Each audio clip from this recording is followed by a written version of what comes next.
Now, without doubt, Liz's campaign has definitely got off to a flying start.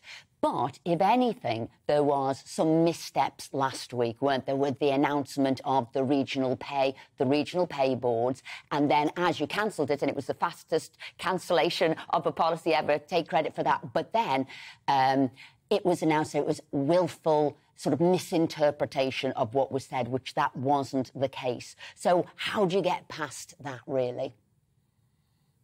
Well, I think we keep focused on Liz's positive vision for the country. This is about unlocking aspiration. And very clearly, heading into a recession, we cannot just say that's inevitable. We have to, dare I say it, reverse, take a change in direction. And that's what she set out with her bold economic plan.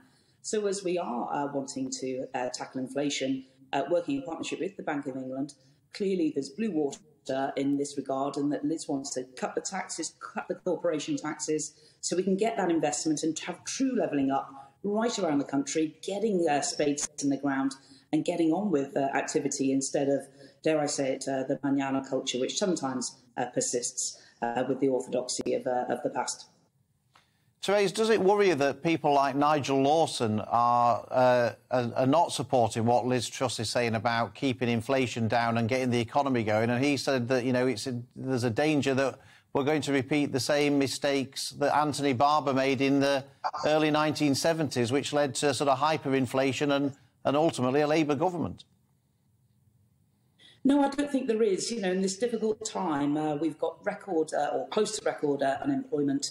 There are still many vacancies in our economy, and instead of penalising people with putting payroll taxes up or trying to take more corporation tax from businesses who want to invest and grow, it is about changing course. The Build Back Better economic growth plan that has been in place for the last 18 months just hasn't worked. So it's time to recognise that with all the challenges that we face with inflation and what the Bank of England is forecasting on a worse recession than I think I've been briefed that might be the case, we need to change course, and that's by being pro-business, pro-entrepreneur and unlocking people's potential. So it's accelerating the elements we need to do, getting rid of these unnecessary regulations that are holding back long-term investors. And we need to act more quickly, which is another example of Liz bringing forward when she wants to see redundant EU regulations drop next year, not in a few years' time. I just wanted to ask you about Liz's policy of relaxing the immigration rules for seasonal fruit pickers. Some of our viewers might say, well, hold on a minute, we've got, I don't know, you're the Secretary of State for Work and Pension, so you can tell me, we've got so many people in this country who are unemployed, doing absolutely nothing, claiming benefits.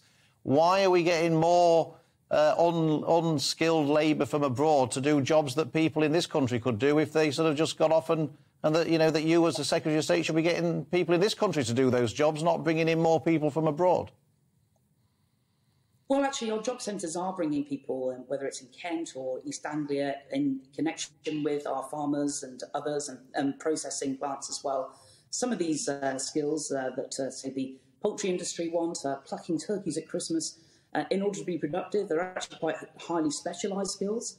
And people do move around different parts of Europe in order to help with this. But I agree that we do need to, it's not just about having this sticking plaster of not having sufficiently skilled workers, but also that innovation that's needed as well to support our agriculture industry. Again, another EU rule that Liz wants to get rid of quickly is, for example, when people are trying to do spraying, instead of treating a drone as like an aeroplane and all the regulation that brings, just treat it like a normal apparatus that a farmer can use. So it's about being laser-like and getting rid of unnecessary regulations that are holding businesses back and accelerating that rather than perhaps a lot of the opportunity costs, which Esther, as a former holder of my role in government and many other roles, will recognise that sometimes it just takes very long to get stuff done, and we need to be like a hot knife through butter to crack on.